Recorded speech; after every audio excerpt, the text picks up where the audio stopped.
പ്രിയപ്പെട്ടവര്, നമ്മളന്ന് ഈ ക്ലാസ്സിൽ പറയാൻ പോകുന്നത് സെൻട്രൽ സ്റ്റേറ്റ് റിലേഷനെ കുറിച്ചാണ്.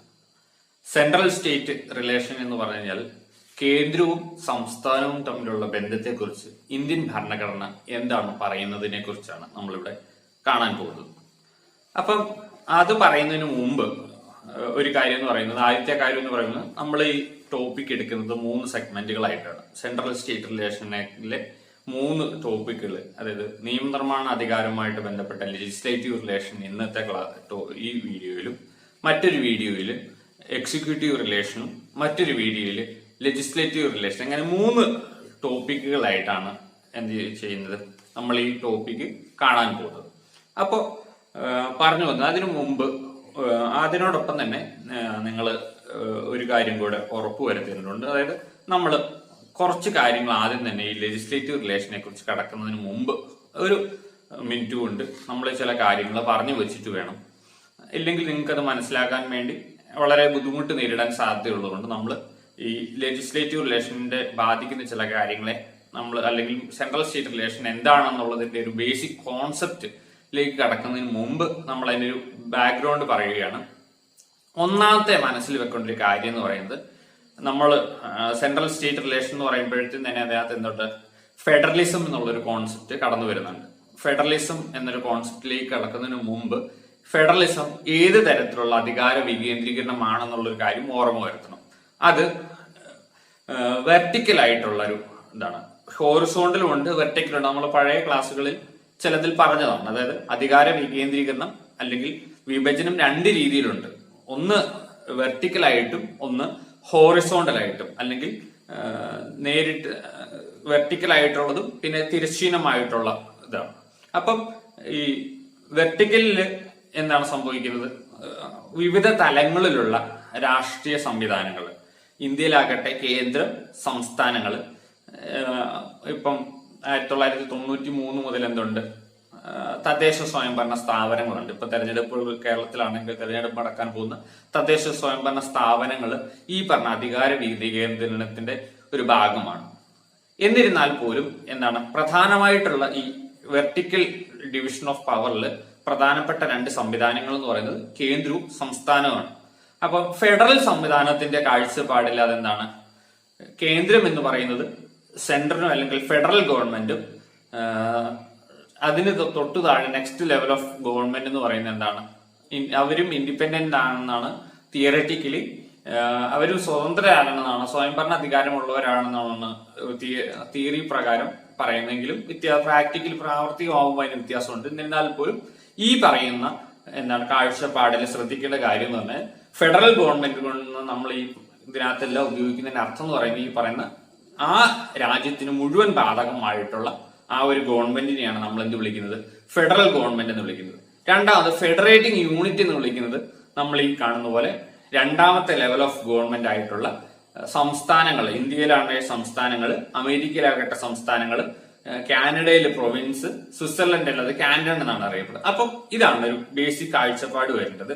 എന്താണ് ഫെഡറലിസം എന്ന് പറയുമ്പോൾ, മറ്റേ വെർട്ടിക്കൽ ഹോറിസോണ്ടൽ ആയിട്ടുള്ള ഒരു സമതല തലത്തിലുള്ള ഒരു കാഴ്ചപ്പാട്, ഒരു അധികാര വിഭജനം എന്ന് പറയുന്നത് നിയമനിർമ്മാണ സഭ, കാര്യനിർവഹണ വിഭാഗം, നീതിന്യായ വ്യവസ്ഥ, ഇങ്ങനെ 3 അവയവങ്ങളാണ് പ്രധാനമായിട്ടുള്ളത്. ഇതിനെ തരംതിരിച്ചിരിക്കുന്ന, അധികാരത്തെ തിരിച്ചിരിക്കുന്നതിനെയാണ് എന്താണ് ഈ പറയുന്ന ഹോറിസോണ്ടൽ ഡിവിഷൻ ഓഫ് പവർ എന്ന് വിളിക്കുന്നത്. അവര് തമ്മിൽ എന്താണ്, ഓരോരുത്തരുടെയും മേഖലകളിൽ അവർ സ്വതന്ത്രരാണ്, അവരുടെ അധികാരങ്ങളാണ്. അപ്പൊ നമുക്ക് ഇവിടെ പ്രധാനമായിട്ടും നമ്മൾ കാണുന്നത് എന്തിനെയാണ്, വെർട്ടിക്കൽ ഡിവിഷൻ ഓഫ് പവർ ആണ്.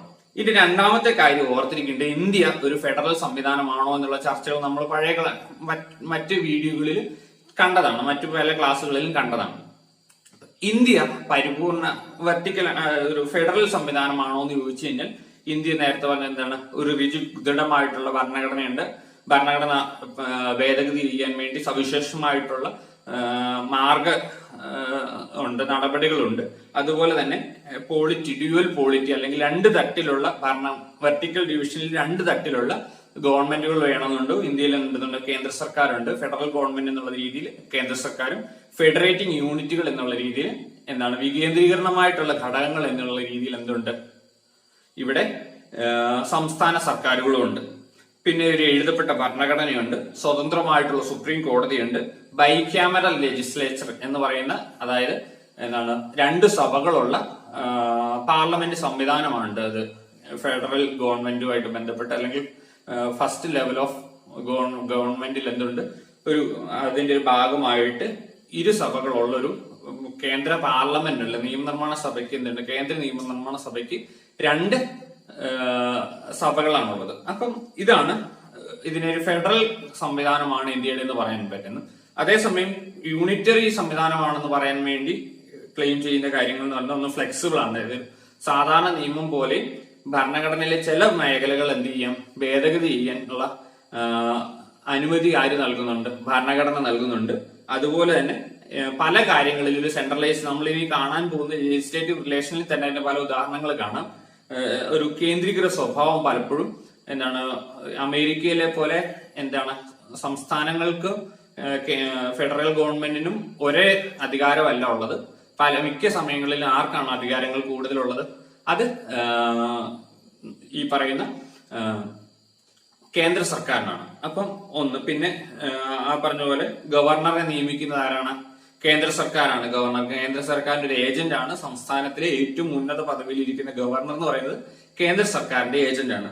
അടുത്തത് എന്താണ്, എമർജൻസി, അടിയന്തരാവസ്ഥ എന്ന് പറയുന്നത്, അടിയന്തരാവസ്ഥയുടെ സമയത്ത് ഈ പറയുന്ന ദേശീയ അടിയന്തരാവസ്ഥയാകട്ടെ, രാഷ്ട്രപതി ഭരണമാകട്ടെ, ധനകാര്യ അടിയന്തരാവസ്ഥയാകട്ടെ, ഈ 3 ഘട്ടത്തിലും എന്താണ്, പാർലമെന്റും കേന്ദ്ര സർക്കാരും എന്തിന്റെ അധികാരം ഏറ്റെടുക്കുകയാണ്, സംസ്ഥാനത്തിന്റെ മുഴുവൻ അധികാരങ്ങളും എന്ത് ചെയ്യുകയാണ്, കൈപ്പിടിയിൽ ഒതുക്കുന്ന ഒരു അവസ്ഥ കാണുകയാണ്. ഇതെല്ലാം എന്താണ്, ഒരു കേന്ദ്രീകൃത സ്വഭാവത്തെ കുറിച്ച് അല്ലെങ്കിൽ യൂണിറ്ററി സംവിധാനം, രാഷ്ട്ര സംവിധാനത്തിന്റെ സങ്കല്പത്തിൽ വരുന്ന കാര്യങ്ങളാണ് ഇവയെല്ലാം.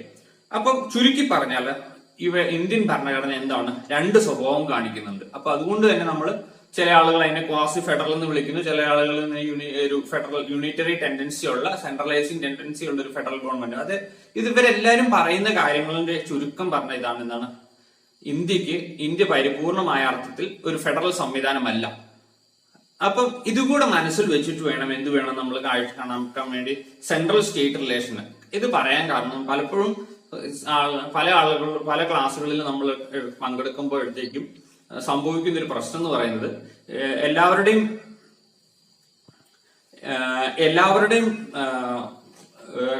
മനസ്സിൽ ഇന്ത്യ ഒന്നെങ്കിൽ ഒരു യൂണിറ്ററി സ്റ്റേറ്റ് ആണെന്നും അല്ലെങ്കിൽ ഒരു ഫെഡറൽ സംവിധാനം എന്നുള്ള കാഴ്ചപ്പാടായിരിക്കും ഉണ്ടായിരിക്കുക. അപ്പം ഇത് രണ്ടുമല്ല ഇന്ത്യയുടെ യഥാർത്ഥമായിട്ടുള്ള ഒരു സംവിധാനം എന്നുള്ള മനസ്സിൽ വെച്ചിട്ട് വേണം ആ രീതിയിലാണ് ഭരണഘടനയിലെ നടപടികൾ അല്ലെങ്കിൽ ഭരണഘടന വ്യവസ്ഥ ചെയ്തിരിക്കുന്നു എന്നുള്ളത് ഏതു സമയം കേന്ദ്ര സർക്കാരിന് ഇടപെടാൻ പറ്റുന്ന രീതിയിൽ, എന്നാൽ കേന്ദ്ര സർക്കാരിന്റെ ഇടപെടലിന് പരിമിതികൾ കൽപ്പിച്ചുകൊണ്ടുള്ള അല്ലെങ്കിൽ പരിധികൾ കൽപ്പിച്ചുകൊണ്ടുള്ള എന്താണ്, ഒരു പരിധിവരെ എന്താണത് ഒരു ഫെഡറൽ സംവിധാനമാണ്. എന്നാൽ അസാധാരണമായ സാഹചര്യങ്ങളിൽ ഒരു യൂണിറ്ററി സംവിധാനമായിട്ട് മാറാനുള്ള വ്യവസ്ഥകൾ ചേർത്ത് വെച്ചിട്ടാണ് ഭരണഘടന നമുക്ക് മുമ്പിലെ വ്യവസ്ഥകൾ അവതരിപ്പിച്ചിരിക്കുന്നത്. അപ്പം ഇതെല്ലാം മനസ്സിൽ കണ്ടുകൊണ്ട് വേണം നമ്മൾ എന്ത് ചെയ്യാൻ വേണ്ടി കേന്ദ്രവും സംസ്ഥാനവും തമ്മിലുള്ള ബന്ധത്തെക്കുറിച്ച് പറയുമ്പോഴത്തേക്കും പറയാൻ വേണ്ടിയിട്ട്. നമ്മള് ടോപ്പിക്കിലേക്ക് കടക്കുകയാണ്.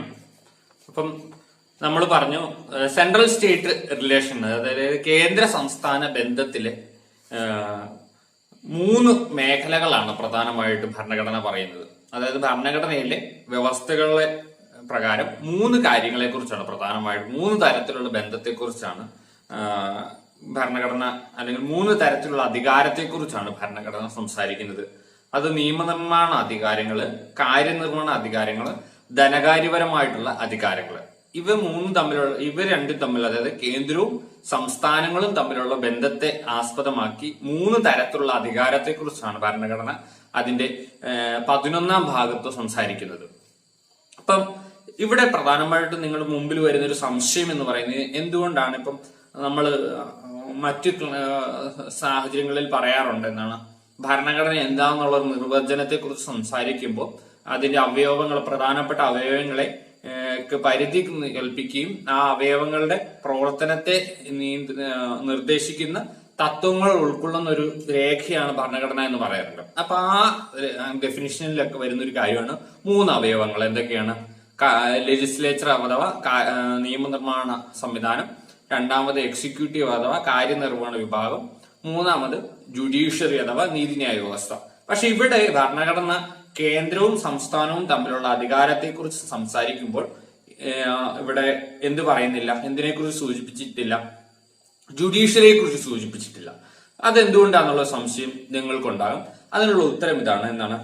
ഇന്ത്യയിൽ കാര്യനിർവഹണ വിഭാഗവും നിയമനിർമ്മാണ വ്യവസ്ഥ അഥവാ ലെജിസ്ലേറ്റീവ് പവേഴ്സും അതുപോലെ എന്താണ് കാര്യനിർവഹണ വിഭാഗം അഥവാ എക്സിക്യൂട്ടീവ് അല്ലെങ്കിൽ അഡ്മിനിസ്ട്രേറ്റീവ് പവേഴ്സ് എന്തുമായിട്ട് വിഭജിച്ചിട്ടുണ്ട് ഭരണഘടന? കേന്ദ്രത്തിനും സംസ്ഥാനത്തിനും വിഭജിച്ച് നൽകുകയും അതിന് പരിധി കൊടുക്കുകയും അവ രണ്ടുപേർക്കും സ്വതന്ത്രമായിട്ടുള്ള ചില മേഖലകൾ കൊടുക്കുകയും ചെയ്തിട്ടുണ്ട്. അതായത് സംസ്ഥാനം പൂർണ്ണ സ്വതന്ത്രമായിട്ടുള്ള ഏരിയകളും അതുപോലെ തന്നെ കേന്ദ്രം പൂർണ്ണമായിട്ടുള്ള ഏരിയകളും കൊടുത്തിട്ടുണ്ട്. എന്നാൽ ജുഡീഷ്യറിയുടെ കാര്യത്തിൽ അതില്ല. ഇന്ത്യയുടെ പ്രത്യേകമായ സവിശേഷ സാഹചര്യം പരിഗണിച്ചുകൊണ്ട് ഫെഡറൽ സംവിധാനമാണെങ്കിൽ പോലും ഇന്ത്യയിൽ എന്തില്ല, ഒരു ഫെഡറൽ ജുഡീഷ്യറി അല്ല ഉള്ളത്. അമേരിക്കയിലെ പോലെ ഒരു ഫെഡറൽ ജുഡീഷ്യറി അല്ല ഇന്ത്യയിലുള്ളത്. അമേരിക്കയില് 50 സംസ്ഥാനങ്ങൾക്കും ഓരോ സുപ്രീം കോടതിയുണ്ട്. സംസ്ഥാനങ്ങളിൽ ഓരോ സുപ്രീം കോടതിയുണ്ട്. ആ സുപ്രീം കോടതിയാണ് സ്റ്റേറ്റിലെ ഏറ്റവും അപെക്സ് ആയിട്ടുള്ള കോടതി എന്ന് പറയുന്നത്. സ്റ്റേറ്റുകളിലെ അപെക്സ് കോടതി എന്ന് പറയുന്നത് എന്താണ്? സുപ്രീം കോടതിയാണ്. ഓരോ സംസ്ഥാനങ്ങൾക്ക് എന്തുണ്ട്? സ്വന്തമായിട്ട് ഭരണഘടനയും ഉണ്ട് താനും. അപ്പം എന്നാൽ ഫെഡറൽ നിയമങ്ങൾ, അതായത് രാജ്യം മൊത്തം ബാധകമായിട്ടുള്ള നിയമങ്ങൾക്ക് മാത്രമേ, നിയമങ്ങളുടെ വ്യാഖ്യാനത്തിനും അതിന്മേൽ വിധി പറയാനും മാത്രമേ എന്തുള്ളൂ ഫെഡറൽ ജുഡീഷ്യറി ആയിട്ടുള്ള അമേരിക്കൻ സുപ്രീം കോടതി അവിടെ ഇടപെടുന്നുള്ളൂ. ഇന്ത്യയിലാകട്ടെ നേരെ തിരിച്ചെന്താണ്? ഏറ്റവും ഉയർന്ന കോടതി, ഏറ്റവും അപെക്സ് കോടതി ഇന്ത്യയുടെ സുപ്രീം കോടതിയാണ്. അതുപോലെ തന്നെ ഓരോ ഹൈക്കോടതികളിലെ മേഖലയിലും എന്താണ് നീതിന്യായപരമായിട്ടും അഡ്മിനിസ്ട്രേറ്റീവ് പരമായിട്ടും എന്ത് അധികാരമുണ്ട്? സുപ്രീം കോടതിക്കുണ്ട്. അതായത് അമേരിക്കയുടെ ഹൈക്കോടതിയുടെ തനത് അധികാരം ഉപയോഗിച്ച് അല്ലെങ്കിൽ അമേരിക്കൻ ഹൈക്കോടതിയുടെ മുമ്പ് പരിഗണനയ്ക്കെത്തുന്ന ഒരു കേസിന് മുകളിൽ എന്ത് വിധി പറയാൻ പറ്റില്ല? അമേരിക്കൻ സുപ്രീം കോടതിക്ക് സംസ്ഥാന സുപ്രീം കോടതിയുടെ മുകളിൽ അധികാരം പറ്റില്ല. അതായത് ഇന്ത്യയില് ഹൈക്കോടതിക്ക് സമാനമായിട്ട് അവിടെയുള്ളത് ഓരോ സംസ്ഥാനങ്ങളിലെ സുപ്രീം കോടതിയാണുള്ളത്. ആ സുപ്രീം കോടതിയുടെ ഉത്തരവിനെ അമേരിക്കയിലെ ഫെഡറൽ കോർട്ടായിട്ടുള്ള സുപ്രീം കോടതിക്ക് എന്ത് പറയാൻ പറ്റില്ല? മറികടക്കാൻ പറ്റില്ല.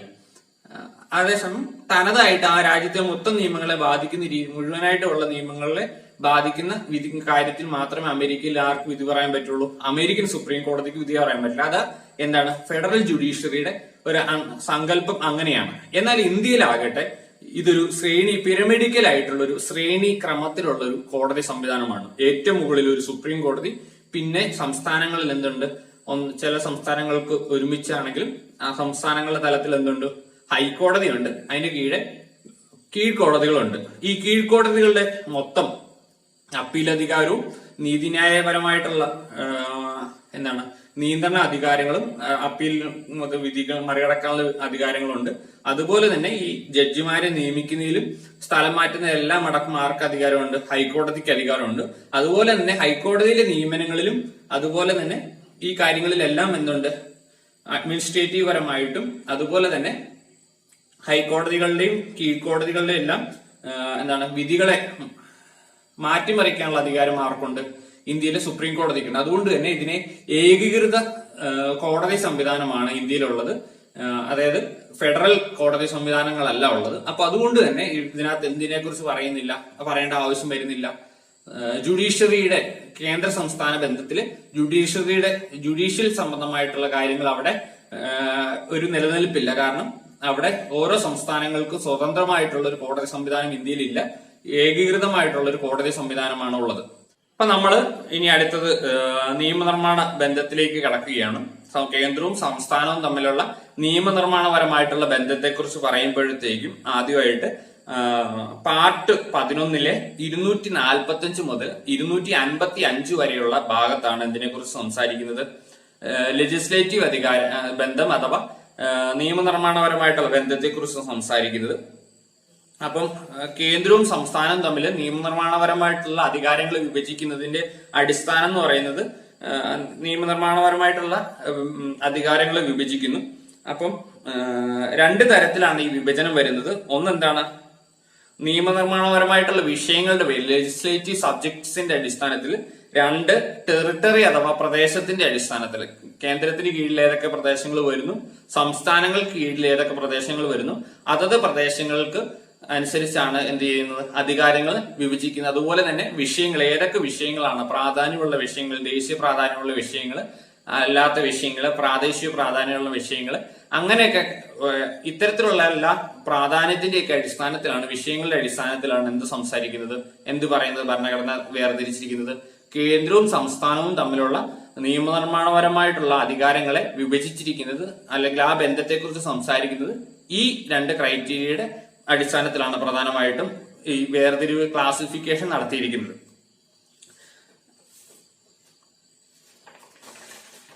ഇനി നമ്മള് ഈ പറയുന്ന ഈ ബന്ധത്തെ ഒരു കാണുമ്പോഴത്തേക്ക് 4 പ്രധാന കാര്യങ്ങളുടെ അടിസ്ഥാനത്തിലാണ് നമ്മൾ ഈ ബന്ധത്തെ കാണുന്നത്. ഒന്ന്, കേന്ദ്രവും സംസ്ഥാനങ്ങളും നിർമ്മിക്കുന്ന നിയമങ്ങളുടെ പ്രാദേശികമായിട്ടുള്ള അധികാര പരിധിയെക്കുറിച്ച്, അല്ലെങ്കിൽ ഇംഗ്ലീഷിൽ അതിനെ territorial extent of central and state legislation. 2, നിയമനിർമ്മാണപരമായിട്ടുള്ള വിഷയങ്ങളുടെ പങ്കുവെക്കൽ അഥവാ ഡിസ്ട്രിബ്യൂഷൻ ഓഫ് ലെജിസ്ലേറ്റീവ് സബ്ജക്ട്സ്. 3, സംസ്ഥാനങ്ങളുടെ നിയമനിർമ്മാണ മേഖലയിൽ പാർലമെന്റിനുള്ള നിയമനിർമ്മാണ അധികാരം, parliament's legislation in the state field. 4, സംസ്ഥാനങ്ങളുടെ നിയമനിർമ്മാണ അധികാരത്തിന് മേലുള്ള കേന്ദ്രത്തിന്റെ നിയന്ത്രണം അഥവാ centre's control over state legislation. ഇത്രയും കാര്യങ്ങളുടെ അടിസ്ഥാനത്തിലാണ് എന്തുള്ളത്, ഈ പറയുന്ന ലെജിസ്ലേറ്റീവ് അധികാരത്തെ കുറിച്ച് സംസാരിക്കുന്നത് ഇത്രയും പറഞ്ഞ കാര്യങ്ങളുടെ അടിസ്ഥാനത്തിലാണ്. അപ്പം ഇനി ആദ്യത്തെ ടോപ്പിക്കിന്റെ കീഴിലേക്ക് കിടക്കുകയാണ്. കേന്ദ്രവും സംസ്ഥാനങ്ങളും നിർമ്മിക്കുന്ന നിയമങ്ങളുടെ പ്രാദേശികമായിട്ടുള്ള അധികാര പരിധിയെ കുറിച്ച്, അതായത് എത്രത്തോളമാണ് ഇവരുടെ ടെറിട്ടോറിയൽ ആയിട്ടുള്ള അല്ലെങ്കിൽ പ്രാദേശികമായിട്ട് അല്ലെങ്കിൽ ഇവരുടെ കീഴിലുള്ള അധികാര പരിധി എന്തൊക്കെയാണെന്നുള്ളതാണ് നമ്മൾ കാണാൻ പോകുന്നത്.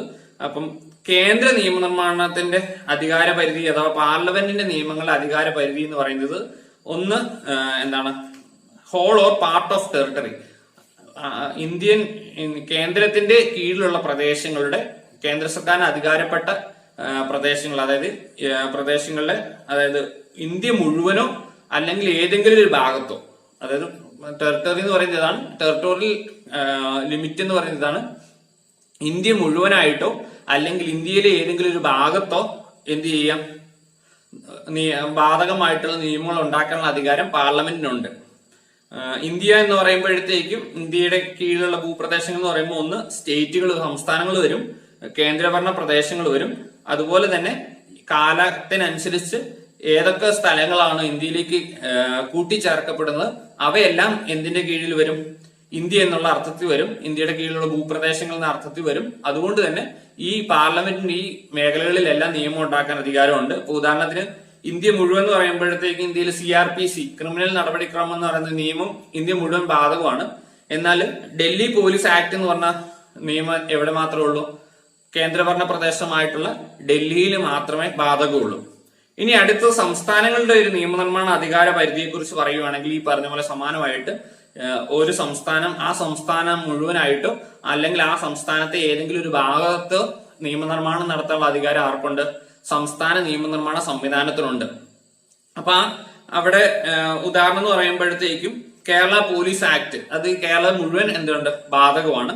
അതേസമയം Kochi metropolitan transport authority act, അതായത് കൊച്ചിയിലെ പലതരത്തിലുള്ള ജലഗതാഗതം, മെട്രോ, സാധാരണ റോഡ് ഗതാഗതം, പബ്ലിക് ട്രാൻസ്പോർട്ട്, ഇവയെല്ലാം കൂടെ കോർഡിനേറ്റ് ചെയ്തുകൊണ്ടുള്ള ഒരു അതോറിറ്റിയാണ് ഇത് കൊച്ചി മെട്രോപൊളിറ്റൻ ട്രാൻസ്പോർട്ട് അതോറിറ്റി എന്ന് പറഞ്ഞാൽ. അതിനെ രൂപീകരിക്കുന്നത് കാരണമായിട്ടുള്ള നിയമമാണ് ഈ ആക്ട്. അതെവിടെ മാത്രമേ ബാധകമുള്ളൂ, കൊച്ചിയുടെ അർബൻ ലിമിറ്റിൽ അല്ലെങ്കിൽ ഈ പറയുന്ന മെട്രോ ഏരിയ എന്ന് പറയുന്ന ആ സ്ഥലത്ത് മാത്രമേ എന്ത് ബാധകമുള്ളൂ, ഈ നിയമത്തിന് അധികാരമുള്ളൂ. അപ്പൊ അതുകൊണ്ട് അവിടെ തന്നെ എന്താണ്, കേരളം മുഴുവനായിട്ടും കേരളത്തിലെ ഏതെങ്കിലും ഒരു പ്രത്യേക പ്രദേശത്ത് നിർമ്മിക്കാനുള്ള അധികാരം കേരളത്തിലെ നിയമനിർമ്മാണ സംവിധാനമായിട്ടുള്ള നിയമസഭയ്ക്കുണ്ട്. അതുപോലെ ഏതൊരു സംസ്ഥാനത്തിനും എന്തുണ്ട്, ആ സംസ്ഥാനം മുഴുവനായിട്ടോ അല്ലെങ്കിൽ ഏതെങ്കിലും ഒരു പ്രത്യേക ഭാഗത്തിനോ നിയമം നിർമ്മിക്കാനുള്ള അധികാരം ആർക്കുണ്ട്, സംസ്ഥാനങ്ങൾക്കുണ്ട്. ഇനി മൂന്നാമത്തെ പ്രധാനപ്പെട്ട ഒരു ടോപ്പിക് എന്ന് പറയുന്നത് എന്താണ്, ഏരിയ എന്ന് പറയുന്നത് എക്സ്ട്രാ ടെറിട്ടോറിയൽ ലെജിസ്ലേഷൻ ആണ്. അതായത് ഇന്ത്യ എന്ന പ്രദേശത്തിന് പുറത്ത് ഇന്ത്യക്കാരനായ ഒരു വ്യക്തിയെ ബാധിക്കുന്ന ഒരു നിയമത്തെ, അല്ലെങ്കിൽ ഇന്ത്യയുടെ പ്രദേശം എന്ന് പറയുന്ന ഒരു സ്ഥലത്ത് ബാധിക്കുന്ന ഒരു നിയമം ഉണ്ടാക്കാൻ ആർക്കാണ് അധികാരം എന്ന് ചോദിച്ചാൽ അത് പാർലമെന്റിന് മാത്രമേ അത്തരത്തിലുള്ള അധികാരമുള്ളൂ. ഈ കൂട്ടത്തിൽ പറയാൻ വിട്ടുപോയൊരു കാര്യമുണ്ട്. കേരളത്തിന് പുറത്ത് അല്ലെങ്കിൽ ഒരു സംസ്ഥാനത്തിന് പുറത്ത്, ഇന്ത്യക്കുള്ളിൽ തന്നെ ഒരു സംസ്ഥാനത്തിന് പുറത്ത് ഒരു സംസ്ഥാനത്തിന് നിയമം ഉണ്ടാക്കാൻ പറ്റുമോ? പാർലമെന്റ്, ഇന്ത്യക്ക് പുറത്ത് പാർലമെന്റ് നിയമം ഉണ്ടാക്കാൻ എന്നതുപോലെ തന്നെ ഒരു സംസ്ഥാനത്ത് ആ സംസ്ഥാനത്തിന് പുറത്തുള്ള ഒരു ഏരിയയിൽ, ഇന്ത്യക്കുള്ളിൽ തന്നെ പുറത്തുള്ള ഒരു ഭാഗത്ത് നിയമം നിർമ്മിക്കാനുള്ള അധികാരം ഉണ്ടോ എന്ന് ചോദിച്ചു കഴിഞ്ഞാൽ ഉണ്ടെന്ന് പറയേണ്ടി വരും. കാരണം ആ പ്രത്യേകമായിട്ടുള്ള മറ്റൊരു സംസ്ഥാനത്തെ ആ പ്രത്യേക വ്യക്തിയായോ അല്ലെങ്കിൽ ആ പ്രത്യേകമായിട്ടുള്ള സ്ഥലവുമായിട്ടോ കൃത്യമായിട്ടുള്ള യുക്തിപരമായിട്ടൊരു ബന്ധം ഉണ്ടായിരിക്കണം. ഇപ്പൊ ഉദാഹരണത്തിന് കേരളത്തില് ബാംഗ്ലൂരില് കേരളത്തിലെ KSRTCക്ക് ബാംഗ്ലൂരിൽ എന്തുണ്ട്, ഒരു ഡിപ്പോ ഉണ്ടെന്ന് കരുതുക. അപ്പൊ സ്വാഭാവികമായിട്ടും ആ KSRTCയില് ആ ഉദ്യോഗസ്ഥരെ ബാധിക്കുന്ന ഒരു നിയമം അല്ലെങ്കിൽ ആ ഡിപ്പോയിനെ ബാധിക്കുന്ന രീതിയിൽ ഒരു നിയമം ഉണ്ടാക്കാൻ ആർക്ക് അധികാരമുണ്ട്? കേരള നിയമസഭയ്ക്ക് അധികാരമുണ്ട്. ആ ഡിപ്പോയിലെ ഉദ്യോഗസ്ഥരെ അല്ലെങ്കിൽ ആ ഏരിയനെ, ആ ഡിപ്പോയിനെ ബാധിക്കുന്ന രീതിയിൽ നിയമം നിർമ്മിക്കാനുള്ള അധികാരം ആർക്കുണ്ട്? കേരളത്തിനുണ്ട്. കാരണം എന്താണ്? കേരളവും ആ KSRTCയുടെ കേരളത്തിന് പുറത്ത് ബാംഗ്ലൂരിൽ സ്ഥിതി ചെയ്യുന്ന ആ ഡിപ്പോയുമായിട്ട് യുക്തിപരമായിട്ട് ഒരു ബന്ധം അവിടെ നിലനിൽക്കുന്നുണ്ട്. അതുകൊണ്ട് നിയമനിർമ്മാണം എന്ന് സാധിക്കും. എന്നാൽ ഇന്ത്യക്ക് പുറത്ത് ഒരു സംസ്ഥാനത്തിന് നിയമം നിർമ്മിക്കാൻ സാധിക്കില്ല. ആ എക്സ്ട്രാ ടെറിട്ടോറിയൽ ലെജിസ്ലേഷൻ എന്ന് പറയുന്ന ഇന്ത്യക്ക് പുറത്തുള്ള ഒരു നിയമനിർമ്മാണ പ്രക്രിയ സാധിക്കുന്ന ആകെ ആർക്ക് മാത്രമാണ്? പാർലമെന്റിന് മാത്രമാണ് അത് സാധിക്കുക. ഇതാണ് ഏത് territorial extent of central and state legislation എന്ന് പറയുന്നത്. നമ്മൾ ഇത്രയും നേരം പറഞ്ഞതിൽ നിങ്ങൾക്ക് മനസ്സിലായിട്ടുണ്ടാകുക പാർലമെന്റിന് വളരെ വിപുലമായിട്ടുള്ളൊരു നിയമനിർമ്മാണ അധികാരം ഭരണഘടന പറയുന്നുണ്ടെന്നാണ്. അത് ഒരു പരിധിവരെ ഏകദേശം ശരിയുമാണ്. എന്നാൽ പോലും എന്താണ്, ഭരണഘടന തന്നെ ചില പരിമിതികൾ പാർലമെന്റിന്റെ നിയമനിർമ്മാണ അധികാരത്തിന്മേൽ കൊണ്ടുവന്നിട്ടുണ്ട്. ഒന്നാമത്തെ കാര്യം എന്ന് പറയുന്നത് കേന്ദ്ര ഭരണ പ്രദേശങ്ങളായിട്ടുള്ള ലക്ഷദ്വീപ്, ആൻഡമാൻ നിക്കോബാർ, ഡാമൻ ദ്വീപ്, ദാദർ ആൻഡ് നഗർ ഹവേലി എന്നിങ്ങനെ ഈ 4 കേന്ദ്രഭരണ പ്രദേശങ്ങളുടെ പുരോഗതിക്കും ഉത്തമമായ ഭരണത്തിനും വേണ്ടി എന്ത് ചെയ്യാം, രാഷ്ട്രപതിക്ക് ചില ചട്ടങ്ങൾ കൊണ്ടുവരുന്നതിന് വേണ്ടി പാർലമെന്റിന് പുറമെ ചില ചട്ടങ്ങൾ കൊണ്ടുവരുന്നതിന് എന്ത് അധികാരമുണ്ട്? രാഷ്ട്രപതിക്ക് അധികാരമുണ്ട്. ഈ രാഷ്ട്രപതിക്ക് അധികാരം ഉണ്ടെന്ന് പറഞ്ഞാൽ യഥാർത്ഥത്തിൽ അത് ആരുടെ അധികാരമാണ്? അത് കേന്ദ്ര സർക്കാരിന്റെ, കേന്ദ്ര ക്യാബിനറ്റിന്റെ അധികാരമാണ്. കാരണം പ്രസിഡന്റ് എന്താണ്, ഒരു റബ്ബർ സ്റ്റാൻഡ് അല്ലെങ്കിൽ നോമിനൽ അധികാരി മാത്രമാണ്. യഥാർത്ഥത്തിൽ പ്രസിഡന്റിന് വേണ്ടി സകല തീരുമാനങ്ങൾ എടുക്കുന്നതാണ് കേന്ദ്ര ക്യാബിനറ്റ് ആണ്. അപ്പം കേന്ദ്ര ക്യാബിനറ്റ് എടുക്കുന്നു. അപ്പൊ ഈ ഇത്തരത്തിലുള്ള ചട്ടങ്ങളുടെ ഒരു പ്രത്യേകത എന്ന് പറയുന്നത് പാർലമെന്റ് ഈ കേന്ദ്രഭരണ പ്രദേശങ്ങളുമായിട്ട് ബാധിക്കുന്ന രീതിയിൽ ഉണ്ടാക്കിയിരിക്കുന്ന നിയമങ്ങളിൽ ഇവരെ സംബന്ധിച്ചോളം എന്താണ് ചെയ്യാം, അത്തരത്തിലുള്ള നിയമങ്ങൾ ഈ കേന്ദ്രഭരണ പ്രദേശങ്ങളുമായിട്ട് ബന്ധപ്പെട്ട് എന്ത് ചെയ്യാം, ആ നിയമങ്ങളിൽ മാറ്റം വരുത്താനോ നിയമങ്ങളെ മൊത്തത്തിൽ റദ്ദ് ചെയ്യാനുള്ള അധികാരം ഇത്തരം ചട്ടങ്ങൾക്കുണ്ട്. ഇപ്പൊ അത് മനസ്സിലാക്കാൻ വേണ്ടി ഇപ്പൊ ഏതെങ്കിലും ഒരു നിയമം വരുന്നു, കേന്ദ്ര എല്ലാവർക്കും ബാധകമായിട്ടൊരു നിയമം കൊണ്ടുവരുന്നു. ആ നിയമത്തിൽ എന്താണ് പ്രത്യേകമായിട്ട് അവരുടെ വികസനത്തെ, ഈ പറയുന്ന വികസനത്തിനും പ്രത്യേകമായിട്ടുള്ള ഭരണത്തിനും ഹാനിയായിട്ട് തോന്നുന്നുള്ള ഒരു പേരിൽ എന്ത് ചെയ്യാം, ഈ പ്രത്യേക നിയമം ഇവിടെ ബാധകമല്ലാത്ത രീതിയിൽ അല്ലെങ്കിൽ ഇവിടെ ബാധിക്കുന്നില്ല എന്നുള്ള രീതിയിൽ കൊണ്ടുവരാൻ ആരെ കൊണ്ട് സാധിക്കും? കേന്ദ്ര സർക്കാരിനെ കൊണ്ട് സാധിക്കും. പക്ഷെ ആ നിയമം തന്നെ ഇവിടെ ബാധകമായിരിക്കും, ഇന്ത്യയിലെ മറ്റ് സ്ഥലങ്ങളിലെല്ലാം ബാധകമായിരിക്കും. രണ്ടാമത്തേന്ന് പറയുന്നത് എന്താണ്, ഷെഡ്യൂൾ ഏരിയകളിൽ പാർലമെന്റ് പാസ്സാക്കുന്ന ചില നിയമങ്ങൾ, ഏതെങ്കിലും നിയമങ്ങൾ ഇന്ത്യയിലെ ഷെഡ്യൂൾ ഏരിയകളിലോ ആ സംസ്ഥാനത്തെ ഷെഡ്യൂൾ ഏരിയകളിൽ ബാധകമല്ല എന്ന് പ്രഖ്യാപിക്കാനുള്ള അധികാരം ആ ഗവർണർക്കുണ്ട്. അവിടെയും ഗവർണർ ചെയ്യാന്ന് പറയുന്ന ആരുടെ തീരുമാനമായിരിക്കും? കേന്ദ്ര ക്യാബിനറ്റിന്റെ തീരുമാനമായിരിക്കും.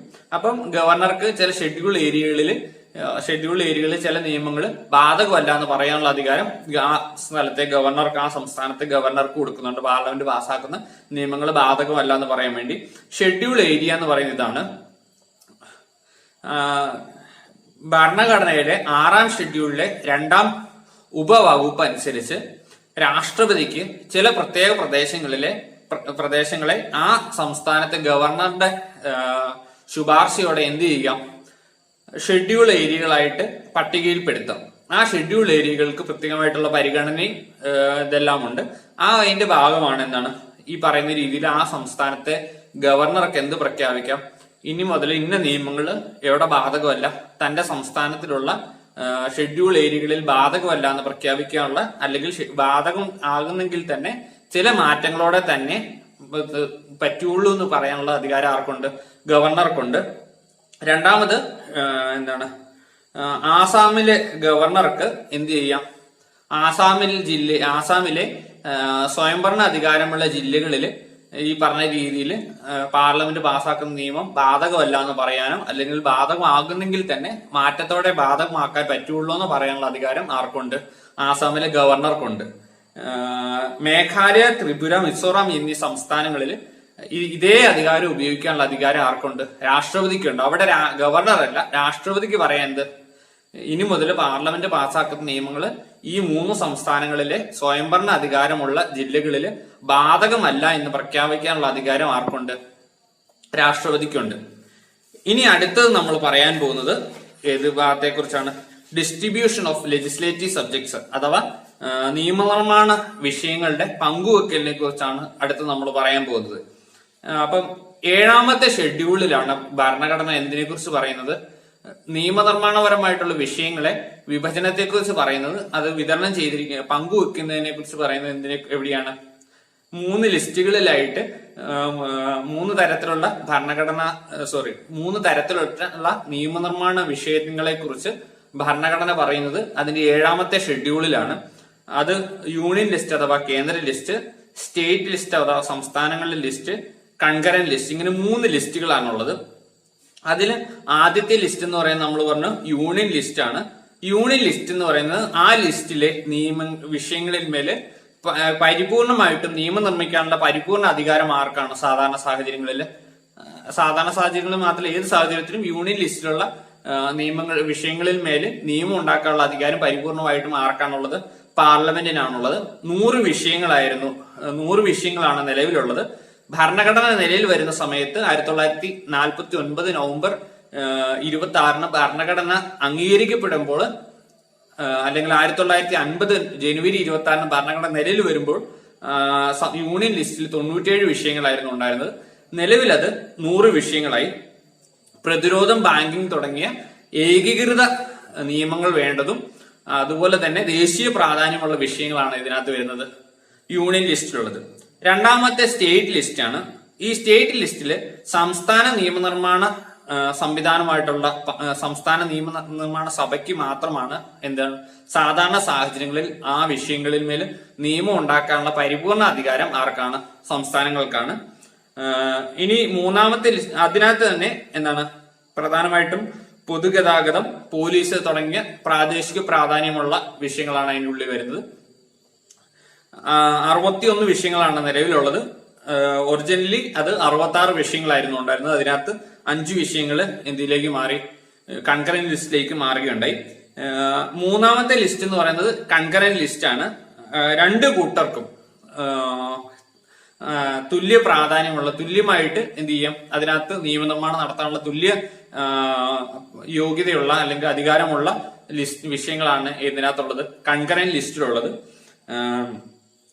Civil procedure, criminal procedure, criminal നടപടിക്രമം, സിവിൽ നടപടിക്രമം തുടങ്ങിയ കാര്യങ്ങളാണ്. അപ്പം പറഞ്ഞു, സാധാരണഗതിയിൽ എന്താണ്, സാധാരണ സാഹചര്യങ്ങളിൽ ഈ വിഷയങ്ങളിൽ മേൽ ഒരേ സമയം നിയമം ഉണ്ടാക്കുന്നവർക്ക് അധികാരമുണ്ട്, കേന്ദ്രത്തിനും അധികാരമുണ്ട്, അതുപോലെ തന്നെ ആർക്ക് അധികാരമുണ്ട്, സംസ്ഥാന നിയമനിർമ്മാണ സംവിധാനത്തിന് അധികാരം, പാർലമെന്റിനും അധികാരമുണ്ട്, സംസ്ഥാന നിയമനിർമ്മാണ സംവിധാനത്തിനും അധികാരമുണ്ട്. എന്നാൽ ഇപ്പൊ ഏതെങ്കിലും ഒരു സാഹചര്യത്തിൽ ഒരേ വിഷയത്തിന്മേൽ, ഇപ്പൊ ഉദാഹരണത്തിന് ക്രിമിനൽ നടപടിക്രമം, ഈ ക്രിമിനൽ നടപടിക്രമത്തിൽ ഇവര് രണ്ടുപേരും ഒരേ സമയം, അല്ലെങ്കിൽ വിദ്യാഭ്യാസം, ഈ ഇതില് ഒരേ സമയം പാർലമെന്റും സംസ്ഥാന നിയമനിർമ്മാണ സഭയും ഒരു നിയമം പാസാക്കുകയാണ്.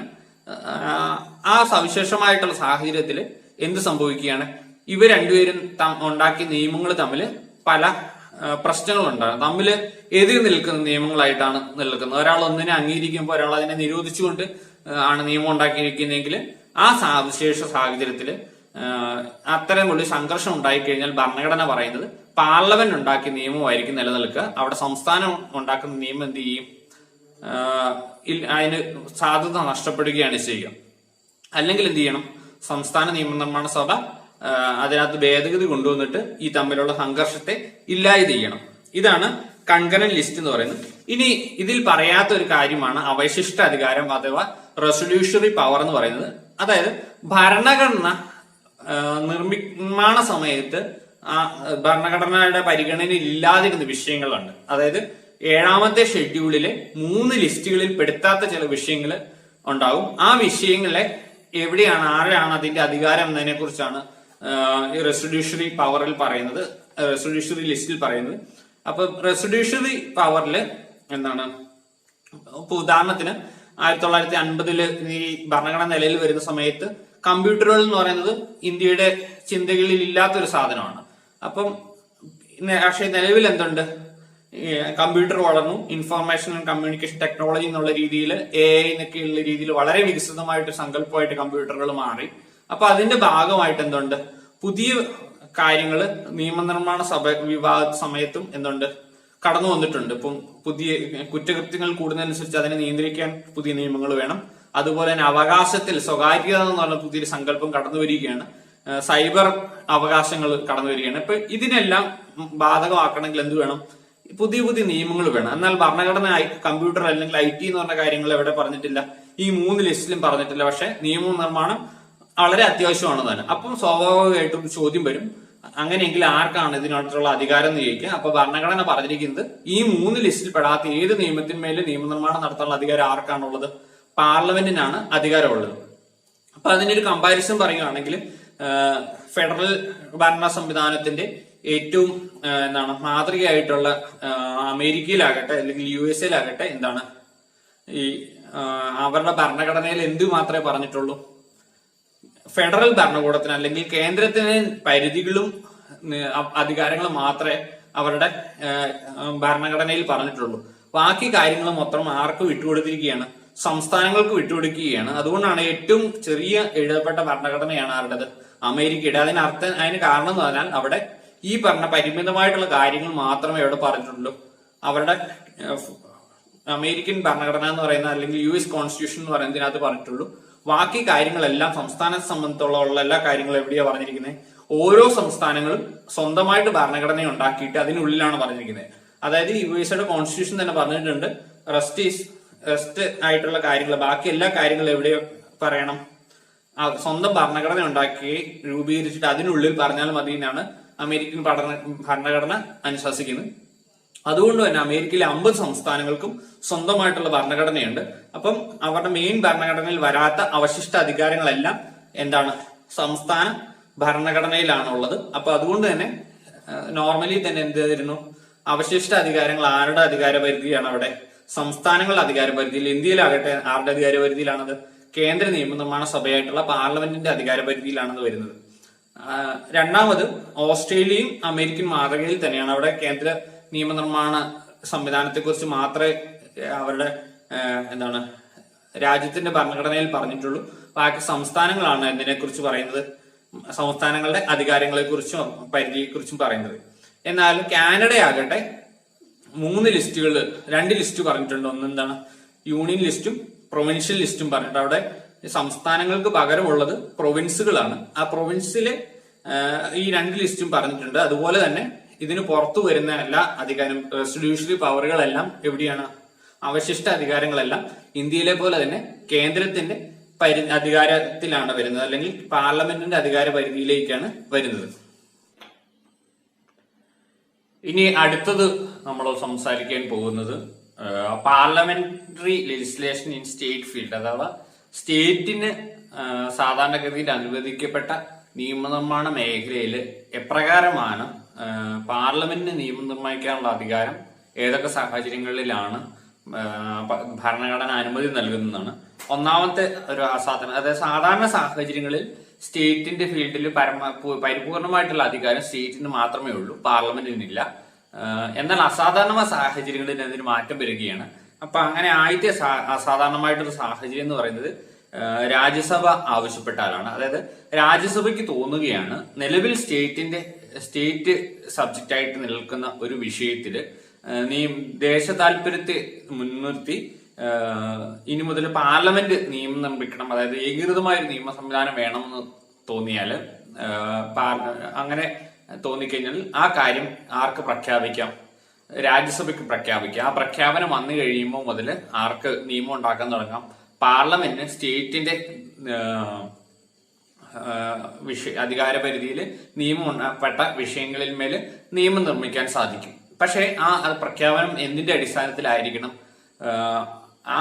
ഒരു പ്രമേയം രാജ്യസഭയിൽ അവതരിപ്പിക്കുകയും ആ പ്രമേയത്തെ വന്ന് ഹാജരായിട്ട് വോട്ട് ചെയ്യുന്നവരുടെ 2/3 ഭൂരിപക്ഷത്തില് ആ പ്രമേയത്തെ പാസ്സാക്കുകയും ചെയ്യണം. എന്നാൽ മാത്രമേ അതൊരു പ്രഖ്യാപനമായിട്ട് അംഗീകരിക്കുകയുള്ളൂ. ആ പ്രഖ്യാപനത്തെ തുടർന്ന് മാത്രമേ ആർക്ക് നിയമം നിർമ്മിക്കാൻ പറ്റുള്ളൂ? പാർലമെന്റിന് നിയമം നിർമ്മിക്കാൻ പറ്റുള്ളൂ. അപ്പം ഇത്തരത്തിലുള്ള ഒരു പ്രമേയത്തിന്റെ കാലാവധി എന്ന് പറയുന്നത് 1 വർഷത്തേക്കാണ്.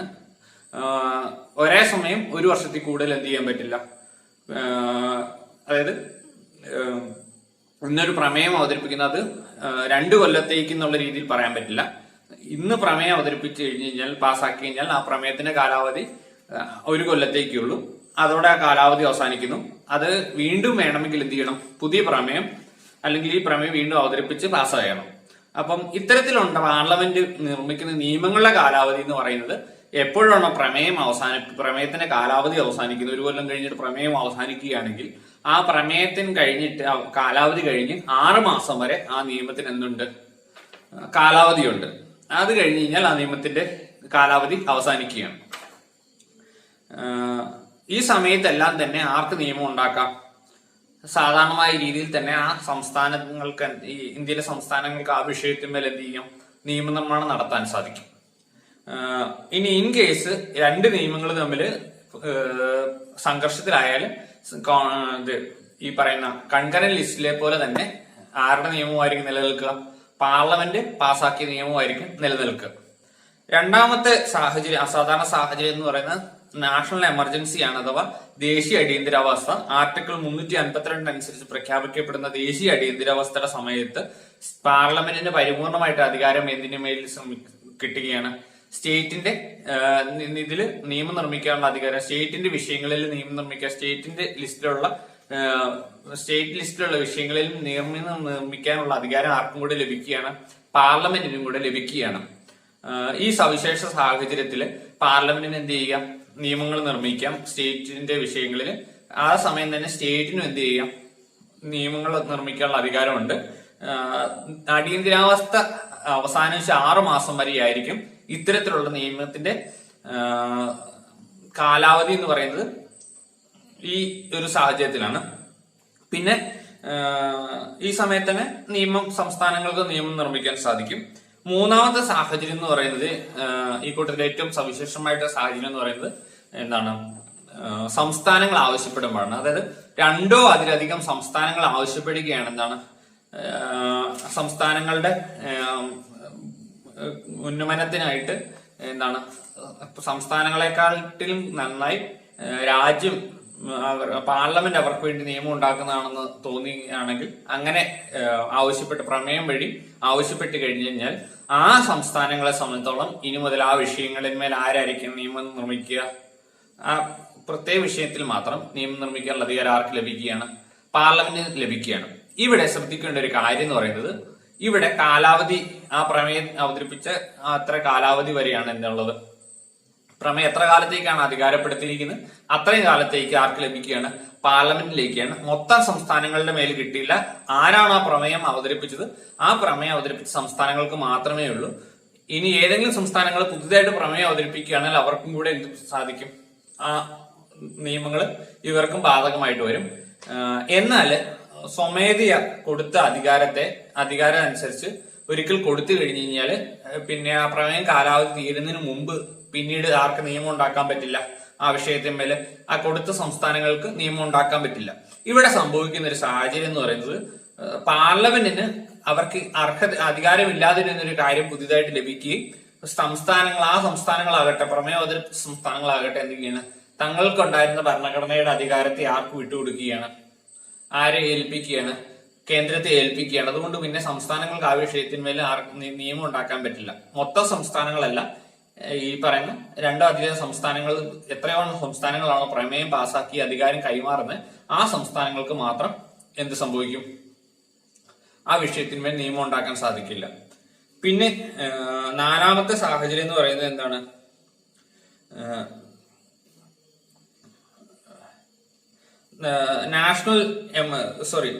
പ്രസിഡന്റ് റൂളാണ്. പ്രസിഡന്റ് റൂളിന്റെ സമയത്ത് നാലാമത്തെ സാധനം എന്ന് പറയുന്നത് എന്താണ്, ഇന്റർനാഷണൽ എഗ്രിമെന്റിന്റെ ഫുൾഫിൽമെന്റ് ആണ്. ഏതെങ്കിലും ഒരു അന്തർദേശീയ കരാറിന്റെ നടപ്പിലാക്കുന്നതിന് വേണ്ടി നിർബന്ധിതമാകുന്ന സമയത്ത് അവിടെ സംസ്ഥാനത്തിന്റെ മേഖലയിലുള്ള നിയമനിർമ്മാണത്തിന്മേൽ പുതിയൊരു നിയമം ആവശ്യമായിട്ട് വരികയാണെങ്കിൽ സ്വാഭാവികമായിട്ട് പാർലമെന്റ് എന്ത് ചെയ്യാം, ആ വിഷയത്തിന്മേൽ നിയമനിർമ്മാണം നടത്താം. പിന്നെ അടുത്തെന്ന് പറയുന്നത് പ്രസിഡന്റ് റൂളാണ്. പ്രസിഡന്റ് റൂളിന്റെ സമയത്ത് എന്ത് ചെയ്യാം, പാർലമെന്റ് സ്റ്റേറ്റിന്റെ സംവിധാനങ്ങൾ അവിടെ നിർത്തലാകുന്ന സമയത്ത് ആർക്ക് നിയമം ഉണ്ടാക്കാൻ സാധിക്കും, രാഷ്ട്രപതിക്ക് നിയമം ഉണ്ടാക്കാൻ സാധിക്കും. അതായത് പാർലമെന്റിന് നിയമം നിർമ്മിക്കാൻ സാധിക്കും. രാഷ്ട്രപതി ഭരണത്തിന്റെ സമയത്ത് സംസ്ഥാന ലിസ്റ്റിലുള്ള ഏത് വിഷയത്തിന്മേലും നിയമം നിർമ്മിക്കാനുള്ള അധികാരം ആർക്കുണ്ട്, ആ സംസ്ഥാനത്തെ സംബന്ധിച്ചോളം നിയമം നിർമ്മിക്കാൻ, ആ സംസ്ഥാനത്തെ സംബന്ധിച്ചോളം നിയമം നിർമ്മിക്കാനുള്ള അധികാരം ആർക്കുണ്ട്. ഇപ്പൊ കേരളത്തില് രാഷ്ട്രപതി ഭരണം വരികയാണെങ്കിൽ കേരളത്തിലെ അതായത് സ്റ്റേറ്റ് ലിസ്റ്റിലുള്ള ഏത് വിഷയത്തിലും കേരളത്തെ സംബന്ധിച്ചോളം നിയമം നിർമ്മിക്കാനുള്ള അധികാരം ആർക്ക് ലഭിക്കുകയാണ്, പാർലമെന്റിന് ലഭിക്കുകയാണ്. ഇവിടെ ശ്രദ്ധിക്കേണ്ട ഒരു കാര്യം എന്ന് പറയുന്നത്, ദേശീയ അടിയന്തരാവസ്ഥ സമയത്ത് അടിയന്തരാവസ്ഥ കഴിഞ്ഞ് 6 മാസത്തിന് ശേഷം എന്ത് ചെയ്യുകയാണ്, ഈ നിയമത്തിന്റെ കാലാവധി അവസാനിക്കുകയാണെങ്കിൽ പ്രസിഡന്റ് റൂളിന്റെ സമയത്ത് അങ്ങനെയില്ല. പ്രസിഡന്റ് റൂളിന്റെ സമയത്ത് ഈ കാലാവധി എന്ത് ചെയ്യുകയാണ്, സാധാരണ നിയമം പോലെ തുടർന്നു പോവുകയാണ്. സംസ്ഥാനങ്ങൾക്ക് വേണമെങ്കിൽ മറ്റൊരു നിയമം അവതരിപ്പിച്ചിട്ട് അല്ലെങ്കിൽ സംസ്ഥാന നിയമനിർമ്മാണ സഭയിലെ നടപടിക്രമങ്ങളിലൂടെ ഈ കേന്ദ്രം പാസാക്കിയ, പാർലമെന്റ് പാസാക്കിയ നിയമത്തെ റദ്ദ് ചെയ്യാൻ അധികാരമുണ്ട്. പക്ഷെ അതുപോലെ തന്നെ പുതിയ നിയമം വേറെ രീതിയിൽ അതിനെ മറികടന്നുകൊണ്ട് അവതരിപ്പിക്കാനും സാധിക്കും. അതിന് അധികാരമുണ്ട് സംസ്ഥാനങ്ങൾക്ക്. പക്ഷെ സ്വാഭാവികമായിട്ടും ഏതാണ്, ദേശീയ അടിയന്തരാവസ്ഥ പോലെ സമയത്തെ പോലെ തന്നെ ഇവിടെ എന്ത് സംഭവിക്കില്ല, രാഷ്ട്രപതി ഭരണത്തിന്റെ കാലാവധി അവസാനിച്ച് 6 മാസം കഴിയുമ്പോഴത്തേക്ക് ഈ നിയമങ്ങളുടെ നിയമസാധ്യത ഇല്ലാതാകുന്നില്ല. സാധാരണ നിയമം പോലെ തുടർന്നു പോകും. ആ നിയമത്തെ ഇല്ലായ്മ ചെയ്യണമെങ്കിൽ എന്താണ്, വേറെ തന്നെ ആ സംസ്ഥാനം എന്ത് ചെയ്യണം, പുതിയ നിയമം നിർമ്മിച്ച് അതിനകത്ത് എന്ത് ചെയ്യണം, അതിനെ മറികടക്കണം. ഇനി അടുത്ത ടോപ്പിക് എന്ന് പറയുന്നത് എന്താണ്, centres control over state legislation ആണ്. അത് സംസ്ഥാന നിയമനിർമ്മാണ സംവിധാനം ഉണ്ടാക്കുന്ന നിയമനിർമ്മാണത്തെ റെഗുലേറ്റ് ചെയ്തുകൊണ്ട് നിയന്ത്രിക്കാനുള്ള കേന്ദ്രത്തിന്റെ അധികാരത്തെ കുറിച്ചാണ്. ഒന്നെന്ന് പറയുന്നത് എന്താണ്, ഗവർണർക്ക് ഏതൊരു ബില്ലും എന്ത് ചെയ്യാം, രാഷ്ട്രപതിയുടെ പരിഗണനയ്ക്കായിട്ട് മാറ്റിവെക്കാം, റിസർവ് ചെയ്ത് വെക്കാം. അങ്ങനെ റിസർവ് ചെയ്ത് കഴിഞ്ഞാൽ പ്രസിഡന്റ് എന്ത് ചെയ്യാം, അത് പരിഗണിച്ചിട്ട് തള്ളാനോ സ്വീകരിക്കാനുള്ള അധികാരമുണ്ട്. തള്ളിക്കഴിഞ്ഞാൽ അത് അബ്സല്യൂട്ട് ആണ്, പിന്നീട് ഒന്നും ചെയ്യാൻ പറ്റില്ല. രണ്ടാമത്തെ, അതാണ് അബ്സല്യൂട്ട് വീറ്റോ എന്ന് പറഞ്ഞത്. രണ്ടാമത്തെ കാര്യം, സ്റ്റേറ്റിന്റെ നിയമങ്ങളെ അബ്സല്യൂട്ട് ആയിട്ട് വീറ്റോ ചെയ്യാനുള്ള അധികാരം ആർക്കുണ്ട്, രാഷ്ട്രപതിക്കുണ്ട്. അത്തരത്തില് രണ്ടാമത്തെ സാഹചര്യം എന്ന് പറഞ്ഞാൽ ബില്ല് സഭയിൽ അവതരിപ്പിക്കുന്നതിന് മുന്നോടിയായിട്ട് ചില കാര്യങ്ങളിൽ എന്ത് ചെയ്യണം, രാഷ്ട്രപതിയുടെ മുൻകൂർ അനുമതി വാങ്ങണം. ഇപ്പൊ ഉദാഹരണത്തിന് അന്തർ സംസ്ഥാന കച്ചവടത്തെ നിയന്ത്രിച്ചുകൊണ്ടുള്ള ഒരു നിയമം സംസ്ഥാനം പാസ്സാക്കുകയാണെങ്കിൽ ആ പാസ്സാക്കുന്നതിന് മുമ്പ് സംസ്ഥാനത്തെ എന്ത് ചെയ്യണം, സംസ്ഥാനം രാഷ്ട്രപതിയുടെ പരിഗണനയ്ക്ക് അത് വെച്ചിട്ട് മുൻകൂർ അനുമതി കൊടുത്തിട്ട് വേണം എന്ത് ചെയ്യണം, ഈ ഇതില് നിയമം അവതരിപ്പിക്കാൻ വേണ്ടി. മൂന്നാമത്തെ എന്ന് പറയുന്നത്, പ്രസിഡന്റിന് എന്ത് ചെയ്യാം, പ്രസിഡന്റിന് മണി ബില്ലുകളും മറ്റു ധനകാര്യ ബില്ലുകളും എന്ത് ചെയ്യാം, മറ്റു ഫിനാൻഷ്യൽ ബില്ലുകളും എന്ത് ചെയ്യാം, തന്റെ പരിഗണനയ്ക്ക് കൊണ്ടുവരാൻ വേണ്ടി തന്റെ അനുമതി വാങ്ങണമെന്ന് ആവശ്യപ്പെടാം. ഏത് സാഹചര്യത്തില്, ഫിനാൻഷ്യൽ എമർജൻസിയുടെ സമയത്ത് മണി ബിൽ അവതരിപ്പിക്കുന്നതിന് മുൻപ് തന്റെ അനുമതി വാങ്ങണമെന്ന് ആവശ്യപ്പെടാനുള്ള അധികാരം രാഷ്ട്രപതിക്ക് ലഭിക്കുകയാണ്. ആ സമയത്ത് ഫിനാൻഷ്യൽ എമർജൻസി, സാമ്പത്തിക അടിയന്തരാവസ്ഥയുടെ സമയത്ത് എന്ത് ചെയ്യുകയാണ്, ധനകാര്യ അടിയന്തരാവസ്ഥയുടെ സമയത്ത് എന്ത് ചെയ്യുകയാണ്, രാഷ്ട്രപതിക്ക് അത്തരത്തിലുള്ള ഒരു അധികാരം ലഭിക്കുകയാണ്. രാഷ്ട്രപതിക്ക് എന്ത് ആവശ്യപ്പെടാം, മണി ബില്ലോ മറ്റ് ഫിനാൻഷ്യൽ ബില്ലോ അവതരിപ്പിക്കുന്നതിന് മുമ്പ് രാഷ്ട്രപതിയുടെ പരിഗണനയ്ക്ക് മുൻകൂർ അനുമതി വാങ്ങണം എന്നുള്ള ഉത്തരവിറക്കാനുള്ള അധികാരം ആർക്ക് ലഭിക്കുകയാണ്, രാഷ്ട്രപതിക്ക് ലഭിക്കുകയാണ്. അപ്പൊ ഇതാണ് 4 കാര്യങ്ങൾ. ഒന്ന്, ഇവരെ രണ്ടുപേരുടെ അധികാര പരിധി എത്രയെന്ന് നമ്മൾ കണ്ടു. രണ്ടാമത്, ഇതിന്റെ അധികാര വിഭജനം എങ്ങനെയാണ് ലെജിസ്ലേറ്റീവ് വിഷയങ്ങളെ സംസ്ഥാനത്തിനും കേന്ദ്രത്തിനും 3 ലിസ്റ്റുകളിലൂടെയും പിന്നെ അവശിഷ്ട അധികാരത്തിലൂടെയും എങ്ങനെയാണ് അധികാരം ചുമതലപ്പെടുത്തിയിരിക്കുന്നതെന്ന് കണ്ടു.